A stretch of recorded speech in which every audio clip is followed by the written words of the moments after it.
Okay then my friends, so now we can add new note documents and we can fetch them all as well when the page first loads. The next thing I'd like to show you is how we can delete documents from the database when we click on these notes in the browser.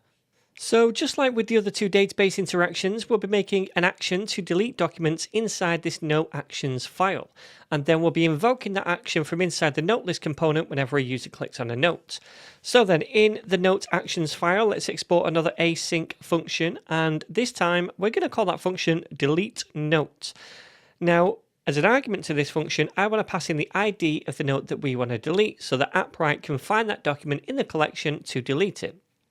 So we'll call this argument note ID, and that's going to be a string.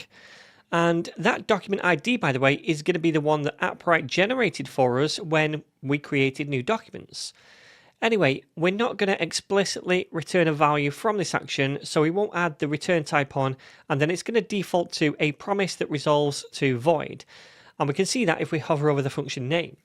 So then, now we need to perform this delete request in here, and it's really simple to do. We can just say await, and then we're going to use the databases instance, which we already imported into this file, and we're going to use a method on that called delete documents and invoke it.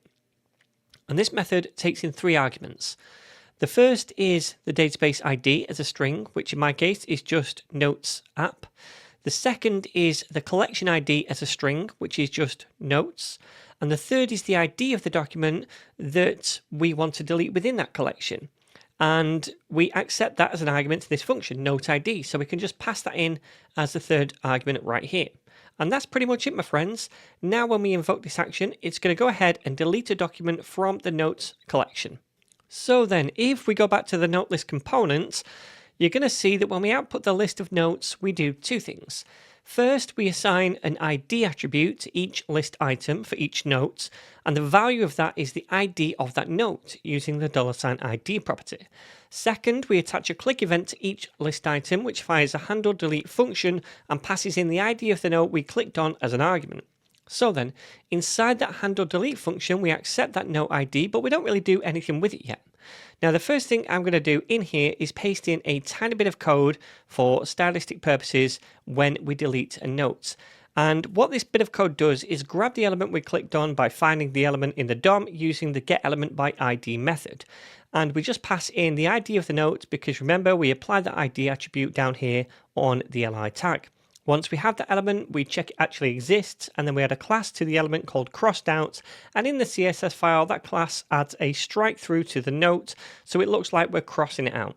Now, after we've done that, we also want to invoke the delete note action to go ahead and delete the note from the database. So let's say await, and then we're going to invoke the delete note function. And when you click on this, it should auto import the action for you. If not, make sure you import it at the top of the file, otherwise this ain't going to work. Alright, cool. Now we just need to pass the note ID as an argument to that action, which we can do. And now I think that's pretty much everything. So we can save this and try it out in a browser. Alright, so now if I click on one of these, like sleep more, then it's going to cross it out, and that's the CSS because we applied that conditional class, that crossed out class, when we tried to delete something. It's not gone from the page, but that's because we're not updating the state within the component, the page itself, but we are still deleting the document from Appwrite. I can demo that by coming over here, and you can see it was, which one was it? Buy some milk or sleep more that I crossed out? Sleep more.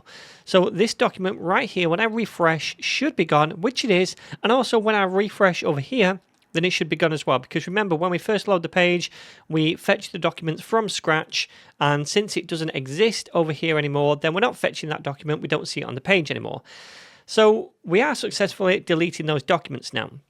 And this is the same kind of thing as when we added some documents, right? If we try to add something, then although it gets added over here, we don't see it straight away over here. We have to refresh to refetch those documents, and then we see it. So we are going to combat this using real-time subscriptions in the next lesson, whereby when we make changes to the database notifies us of those changes, and we can update the state locally within the component to reflect that change in the browser as well.